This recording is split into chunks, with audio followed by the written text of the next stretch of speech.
Hello दोस्तों, नमस्कार भाई। एक बार फिर से मेरे यूट्यूब चैनल में आपका हार्दिक स्वागत है। दोस्तों भाई, अगर आपको मेरे द्वारा बनाई गई वीडियो पसंद आती है, मेरे द्वारा दी गई इन्फॉर्मेशन अगर अच्छी लगती है तो प्लीज़ वीडियो को लाइक करें यार, शेयर करें, सब्सक्राइब करें।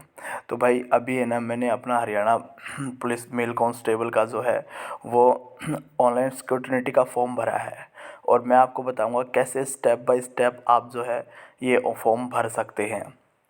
ठीक है। तो जहाँ भाई, जैसे कि आप देख पा रहे होंगे कि मैंने जो है मैं ऑफिशियल साइट पे हूँ, और एडवर्टाइजमेंट नंबर कैटेगरी जो है 4/20/2020, ठीक है, कैटेगरी नंबर 1। ठीक है भाई, मेरा जो रोल नंबर था भाई वो था इसी के बीच में 420 155 31852, मतलब इस रेंज के बीच में। और ये बाद में ही अभी ओपन हुई है। ठीक है।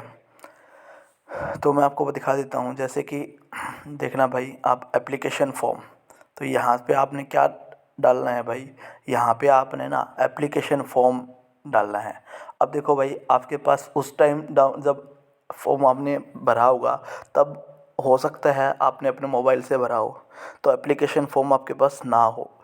एक ऑप्शन हो सकता है आपके पास एप्लीकेशन फॉर्म पर एप्लीकेशन फॉर्म गुम हो गया हो, तो भाई आप है ना ऑफिशियल साइट पे जा कर के व्यू प्रोफाइल करके, ठीक है, वहाँ से एप्लीकेशन डाउनलोड कर लें। ठीक है। और इसके साथ फिर आप क्या करें भाई, वो पीडीएफ में डाउनलोड होगा, तो आप पीडीएफ से है ना इमेज बना ले एक एप्लीकेशन डाउनलोड करके, आपको वो समझ आ रही होगी। ठीक है। उसके लिए आप कोई भी एक वीडियो पे यूट्यूब पे एक वीडियो देख सकते हैं। ठीक है। अब इसके साथ देखिए, पेज 1 और पेज 2 मैंने ऑलरेडी ये चीज़ें सेलेक्ट कर ली हैं। ठीक है भाई। अब आप यहाँ पर देख पाएंगे पर्सनल डिटेल्स हैं भाई, ये मेरी कुछ। ठीक है। अब इसके बाद देखिए भाई, जो है रिजर्वेशंस क्लेम कैटेगरी जो है, कैटेगरी है ईडब्ल्यूएस भाई। ठीक है। क्लेम मैंने रिजर्व कर दिया है, यस भाई। ठीक है। फिर इसके बाद कास्ट सर्टिफिकेट भाई मांग रहे हैं यहाँ पर, तो भाई ये मैंने यहाँ पर कास्ट सर्टिफिकेट भी डाल दिया है। ठीक है, मतलब ईडब्ल्यूएस सर्टिफिकेट यहाँ पर। अगर देखो कोई भाई एससी से है तो वहाँ पर अपना सर्टिफिकेट देगा। ठीक है। वो कब इशू हुआ है, तो डेट ऑफ इशूइंग भाई। ठीक है, किसने इशू किया है, तो देखो भाई ये कास्ट सर्टिफिकेट और इनकम सर्टिफिकेट तहसील में बनते हैं, तो जनरली इनको तहसीलदारी इशू करता है, तो वहाँ पर लिखा भी होगा। और ये सारी चीज़ें, उसका सीरियल नंबर यहाँ पर डालना है। अब देखो आपको आपके उस मतलब डॉक्यूमेंट पे आपको ये दिखाई देगा, जिस भाई को ईडब्ल्यूएस से भरना है, तो देखो वो ईडब्ल्यूएस 2019 ऐसा कुछ करके जो लिखा होता है, ये इसका सीरियल नंबर होता है। ठीक है भाई। अब इसके बाद देखो भाई, matriculation from a recognised body, yes भाई मैट्रिक मैंने की हुई है, मतलब 10th क्लास मैंने की हुई है। ठीक है, मैंने यहाँ से यस किया। स्पॉटिंग डॉक्यूमेंट, मतलब यहाँ पर आपको जो है स्पॉटिंग डॉक्यूमेंट का मतलब यहाँ क्या था, आपको 10th क्लास की मार्कशीट जो है भाई वो अपलोड करनी है। ठीक है। अब मैंने यहाँ पर 10th क्लास की मार्कशीट अपलोड कर दी है भाई। ठीक है। डेट ऑफ इशूइंग, ये कब इशू हुई थी, तो भाई ये इस टाइम इशू हुई थी। ठीक है। इशूइंग अथॉरिटी कौन था भाई, एचबीएससी, तो एचबीएससी था भाई। ठीक है। डॉक्यूमेंट का सीरियल नंबर, देखो भाई हर एक मार्कशीट के ऊपर ये सीरियल नंबर होता है। ठीक है, तो वहाँ से आप ये चीज़ें कर लेंगे। ठीक है। मेरे ख्याल से सभी भाई को पता होगा, पर फिर भी अगर नहीं पता है तो देखो लेफ़्ट कॉर्नर पे होता है, लेफ़्ट कॉर्नर पे भाई ऐसा ए एम करके या ए एन करके कुछ ऐसा नंबर होता है, वो सीरियल नंबर होता है। ठीक है भाई। अब इसके बाद भाई चल रहा हूँ मैं आगे थोड़ा सा। अच्छा, अब यहाँ पर देखिए भाई, हिंदी और Sanskrit as one of the subject in matriculation और हायर, क्या भाई आपके पास 10वीं या 10वीं से के बाद जो है हिंदी या संस्कृत में से कोई एक सब्जेक्ट था? मैंने कहा हाँ ये था। तो भाई सपोर्टिंग डॉक्यूमेंट्स भाई मैंने यहाँ पर फिर से 10th क्लास की मार्कशीट लगा दी है। रीज़न, क्योंकि भाई देखो मेरे पास 10वीं और 10वीं के बाद, तो मैंने 10वीं का ही मार्कशीट यहाँ पर लगा दिया है, और यहाँ पर आप 10th क्लास का मार्कशीट लगा देंगे। ठीक है। तो भाई कब इशू हुआ, तो वो सारी चीज़ें भी यहाँ पर लिखी हुई है कि कब इशू हुआ है। ठीक है, ये डेट ऑफ इशूइंग हो गया। ठीक है, किसने ये अथॉरिटी होगी, फिर से ये सीरियल नंबर। ठीक है। फिर एसेंशियल क्वालिफिकेशन, मतलब कि देखो भाई अपना जो एग्ज़ाम था ये था 12th क्लास के बेस पे। ठीक है। तो एसेंशियल क्वालिफिकेशन 12th भाई हमारे पास होनी चाहिए। ठीक है। तो भाई क्या आपके पास 12th है? यस, मेरे पास 12th है। स्पोर्टिंग डॉक्यूमेंट्स मैंने यहाँ पर 12th की मार्कशीट लगाई है। ठीक है भाई। एसेंशियल क्वालिफिकेशन वाले में आपको क्या देना है भाई, 12th की मार्कशीट। उम्मीद है सभी भाइयों को ये चीज़ समझ आ रही होगी। ठीक है भाई।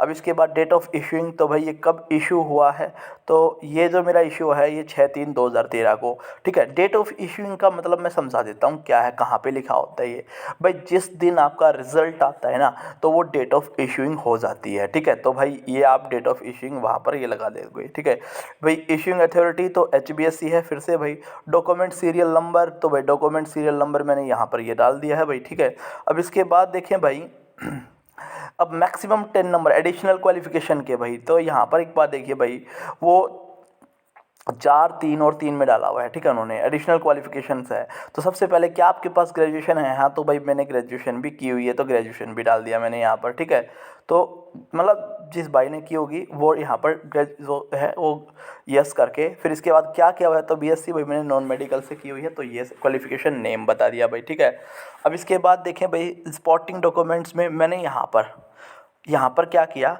मेरे पास डिग्री तो है नहीं भाई, तो मैंने क्या किया, मेरे फाइनल ईयर की जो है वो मार्कशीट लगा दी है। तो भाई आप BA या BSc की जो है फाइनल ईयर की मार्कशीट आप यहाँ पर भाई लगा सकते हैं। बिल्कुल, हाँ जी भाई, आप फाइनल ईयर की मार्कशीट भी यहाँ पर लगा सकते हैं। तो ये चीज़ें आपको समझनी है। ठीक है, कैसे कैसे वो फॉर्म भरना है आपको। ठीक है भाई, अब इसके बाद देखिए ज़रा भाई कहाँ से की भाई तो इशूइंग अथॉरिटी कौन सी है? महर्षि दयानंद यूनिवर्सिटी रोहतक। ठीक है, ये इशूइंग अथॉरिटी है। डॉक्यूमेंट सीरियल नंबर वहाँ पे डाला हुआ है, डेट ऑफ इशूइंग ये मैंने डाल दिया है भाई। अब इसके बाद देखिए भाई एडिशनल क्वालिफिकेशन पोस्ट ग्रेजुएशन, भाई मेरे पास पोस्ट ग्रेजुएशन अभी मेरे पास फाइनल डिग्री नहीं है, तो मैंने फाइनल डिग्री के लिए मना कर दिया है। क्योंकि देखो जब तक मेरे पास फाइनल भाई एटलीस्ट रिजल्ट की कॉपी भी हो ना, तो भी मैं ये चीज़ कर सकता हूँ, पर मेरे पास अभी तक फाइनल जो डिग्री नहीं है, तो इसलिए मैंने इसको नो किया हुआ है। ठीक है, एडिशनल क्वालिफिकेशन NCC सर्टिफिकेट मेरे पास नहीं है भाई। ठीक है, अब इसके बाद देखिए भाई एज रिलैक्सेशन चाहिए आपको, तो भाई मेरे को नहीं चाहिए थी। जिस भी भाई को अगर मान लो एज रिलैक्सेशन चाहिए है, तो भाई वो क्या है, जो वो यहाँ पर अब देख लेगा कि भाई आप मतलब ये सारी चीज़ें कि भाई आपकी जो एज है वो कहाँ से, मतलब ये सारी चीज़ें पढ़ के आप एज रिलैक्सेशन लगा सकते हो। ठीक है, तो भाई जिस जिसको EWS चाहिए ना, तो भाई वो यहाँ पर EWS का सर्टिफिकेट वगैरह लगाएगा, यस करके EWS का सर्टिफिकेट, अगर आप यस करोगे तो ही खोलेंगे वो ऑप्शन। ठीक है, अदरवाइज नहीं। अब यहाँ पर देखो भाई एज रिलैक्सेशन भी बता दिया इसने भाई, बिटवीन भाई एज प्रूफ आपका मांग रहे हैं भाई। तो एज प्रूफ देने के लिए देखो भाई हमने क्या लिया, 18 से 25 के बीच होना चाहिए, 1/12/2020 तक भाई। ठीक है, तो अब यहाँ पर देखियो भाई मैंने बोला एज एलिजिबिलिटी स्टेटस यस भाई। ठीक है, तो भाई आपकी जो डेट ऑफ बर्थ क्या है, यहाँ से आप डेट ऑफ बर्थ सेलेक्ट करेंगे भाई, आपकी डेट ऑफ बर्थ क्या है, तो यहाँ पर आप डेट ऑफ बर्थ डाल दोगे। ठीक है, मैनुअली कैलकुलेटर से, कैलेंडर से। ठीक है, आपकी एज, फिर ये ऑटोमेटिक भाई, ये ऑटोमेटिक है भाई, ये अपने आप, यहाँ पर आपने कुछ नहीं भरना है, यहाँ पर अपने आप जैसे ही आप डालोगे तो आपकी एज यहाँ पर लिख देगा, आ जाएगी। ठीक है, सपोर्टिंग डॉक्यूमेंट फिर से मैंने 10th क्लास की मार्कशीट यहाँ पर लगा दी है मेरे भाई। फिर से यहाँ पर मैं आपको बता रहा हूँ 10th क्लास की मार्कशीट फिर से लगा दी है। ठीक है भाई, देखो मेरे पास 10th क्लास की मार्कशीट 2-3 जगह होगी, एक तो संस्कृत वाले केस में, एक इस केस में, और एक स्टार्टिंग में ही मैंने जो है यहाँ पर लगाई थी भाई। ठीक है, अब इसके बाद डेट ऑफ इशूइंग जो है ये हो गया भाई, और HBSC अथॉरिटी होगी, डॉक्यूमेंट सीरियल नंबर ये हो गया भाई। ठीक है, अब आती है भाई डोमिसाइल ऑफ हरियाणा। अगर आप देखो, आप जो 5 नंबर लोगे वो डोमिसाइल ऑफ हरियाणा के बेस पे ही लोगे। क्या आपके पास डोमिसाइल है? यस भाई, अगर है तो मैंने यस कर दिया, अगर नहीं है तो नो कर दूंगा भाई ये। ठीक है, स्पॉटिंग डॉक्यूमेंट भाई क्या भाई, क्या स्पोर्ट, मैंने फिर क्या किया भाई, डोमिसाइल की जो है मैंने देखो भाई ये अपने फ़ोन से ही भरा है भाई, तो आप भी अब पैसे ना लगाएं, आप भी इस फ़ोन अपने फ़ोन से ही भर लें फॉर्म सारे के सारे। स्पोर्टिंग डॉक्यूमेंट मेरा क्या रहा भाई, मैंने यहाँ पर अपने डोमिसाइल की फ़ोटो क्लिक की अच्छी सी। ठीक है, अच्छी सी मतलब साफ सी क्लियर सी दिखाई देनी चाहिए, वो मैंने अपलोड कर दी है। ठीक है भाई, और देखो मैं आपको बता दूँ तो भाई ज़्यादा साइज़ का ज़्यादा चक्कर है नहीं, 450 KB तक मांगा हुआ है, तो कोई दिक्कत है नहीं आपको। ठीक है, अब इसके बाद डेट ऑफ इशूइंग भाई यहाँ पर कर दिया मैंने। इशूइंग अथॉरिटी भाई तहसीलदार मैंने बताया। देखिए इनकम, कास्ट, रेजिडेंटल ये सारे तहसीलदार ही जनरली करता है। ठीक है, डॉक्यूमेंट सीरियल नंबर यहाँ पर मैंने रख दिया है भाई। ठीक है, अब experience and socio economic area, भाई मेरे पास कोई भी एक्सपीरियंस नहीं है, तो मैंने यहाँ पर किया नो। फिर गवर्नमेंट एम्प्लॉय रिलेटिव हो आप, यहाँ पर देखिए भाई क्या है कि भाई इज़ एप्लीकेंट और any person from among the applicant's family wise, जैसे कि फादर, मदर, स्पाउस, मतलब स्पाउस का मतलब बच्चे भाई। ठीक है, brother and son, is, was और has been a regular employees in any. देखिए इज का मतलब है, वाज का मतलब था भाई, ये सारी चीज़ें हैं भाई। ये अगर मान लो ऐसा कुछ हो तो बताए भाई, यहाँ पर हमें बताना था, ठीक है। तो भाई एनी गवर्नमेंट एम्प्लॉय रिलेटिव भाई मैं नहीं हूँ, तो मैंने नो कर दिया, ठीक है भाई। फिर अब मेरे को एनेक्सर E1 भाई, एनेक्सर E1 जो है, देखो आप हमने सब ने बनवाया होगा एनेक्सर E1 भाई, ठीक है। और कैसे कैसे बनवाना है, कैसे ये चीज़ें होती हैं, तो देखो इसकी वीडियो जो है मैंने पहले ही बना रखी है, तो आप वहाँ पर मेरे यूट्यूब में जा कर के ये चीज़ सर्च कर सकते हो। अदरवाइज मैं इसी यूट्यूब में इसी वीडियो में मैं आपको लिंक दे दूँगा, तो आप डिस्क्रिप्शन चेक कर लेना भाई, ठीक है। अब इसके बाद देखें भाई, ये मैंने एनेक्सर E1 बनवाया हुआ था।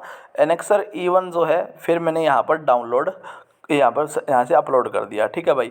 अब बोल रहा है विडो या फादर डाइड भाई, तो यहाँ पर देखिए भाई, विडो ये ना ही, तो मैं विडो हूँ, फादर डाइड भाई। तो देखो, हालांकि मेरे पिताजी एक्सपायर हो चुके हैं, पर मैं वो कंडीशन पूरी नहीं करता, मतलब कि फादर की एज 42 से पहले होनी चाहिए, ठीक है, और आपकी एज, या फिर आपकी एज जो है 15 से 15 साल से कम हो। तो भाई ऐसा कुछ मेरे केस में था नहीं, तो मैंने यहाँ पर कर दिया सिंपली नो भाई, ठीक है। अब बात करेंगे भाई, बिलोंग्स टू डिनोटिफाइड कैटेगरी, नहीं भाई, तो मैंने यहाँ पर भी नो कर दिया। जो भाई हैं तो वो यस कर सकते हैं, ठीक है भाई। फिर आती है आपकी सिग्नेचर एंड फोटोग्राफ की बात भाई। तो भाई मैंने यहाँ पर सिग्नेचर जो है, यहाँ पर सबसे पहले मैंने अपने क्या किया भाई, सिग्नेचर को अपलोड कर दिया है भाई, ठीक है। सिग्नेचर को अपलोड कर दिया है। सिग्नेचर भाई मैंने पहले सिग्नेचर किया और फोटो क्लिक करके मैंने अपलोड कर दिया है, तो आप सिंपली आप ऐसे कर सकते हैं। अच्छा भाई, एक चीज़ और देखो, अच्छा, please upload the recent image of passport size photograph with white और ब्लू बैकग्राउंड, या तो ब्लू हो या वाइट हो, ठीक है। Hair should be tight back, hair जो मतलब कि पीछे की तरफ हो, या मतलब इतने ज़्यादा हो नहीं, ठीक है। ईयर शुड बी विजिबल, और कान जो है वो दिखाई देने चाहिए, तो मतलब क्लियर आपकी फ़ोटो, पासपोर्ट साइज फ़ोटो जो है आप यहाँ से अपलोड कर देंगे। तो भाई ये सारी चीज़ें मैंने अपलोड कर दी, ठीक है, और यहाँ से आप फाइनल जो है वो सबमिट कर देंगे। तो भाई मैं देखो यहीं पर सबमिट, मतलब इस वीडियो के इसीलिए मैंने ये वीडियो बनाई है, ठीक है। तो अभी मैं सबमिट करूँगा, ठीक है भाई। तो यहाँ तक की जानकारी आपको समझ आएगी। तो भाई एक बात और बता दूँ आपको, आप अच्छे से अपना फॉर्म भरें, क्योंकि बाद में ना सबमिट होने के बाद इसका करेक्शन का जो है वो मतलब है नहीं भाई ऑप्शन, तो आप इसको ध्यान से भरें भाई। तो यही एक वीडियो मैंने आपको बताई है। देखो भाई मैंने खुद ने भरा है फॉर्म, तो मैं चाहता हूँ मेरे भाई भी ऐसे ऐसे स्किल सीखें, ताकि भाई ये कुछ छोटे मोटी जो चीज़ें हैं, थोड़ा बहुत कुछ 50-100 रुपये आप भी बचा पाओ। देखो भाई हम कमा नहीं रहे हैं, तो हम कुछ बचाएं, ताकि देखो वही हमारे लिए इनकम का सोर्स है भाई। तो देखो जिस ऐसे फॉर्म जो होते हैं कि भाई जहाँ पर इतनी ज़्यादा स्कैनिंग की ज़रूरत नहीं पड़ती, मतलब अपलोड थोड़ा सा कम, अगर हम अपने फ़ोन से कर सकते हैं तो करो भाई ये चीज़ें, मैं आपको यही कहूँगा, ठीक है भाई। तो भाई फिर से यही कहूँगा, अगर वीडियो पसंद आती है तो प्लीज़ लाइक करें भाई, ठीक है। तो भाई और एक चीज़ मैं आपको बताऊँ भाई, मैं जो है मैं ग्रुप स्टडी में थोड़ा इंटरेस्टेड रहता हूँ भाई। अगर किसी भी भाई को मैथ्स का कोई भी डाउट हो भाई, ठीक है भाई, मैथ्स का अगर कोई भी डाउट हो भाई, ठीक है, तो वो मेरे को भाई कमेंट कर सकता है, ठीक है। मैं आपको भाई कोशिश करूँगा वो क्वेश्चंस अच्छे से क्लियर करने की।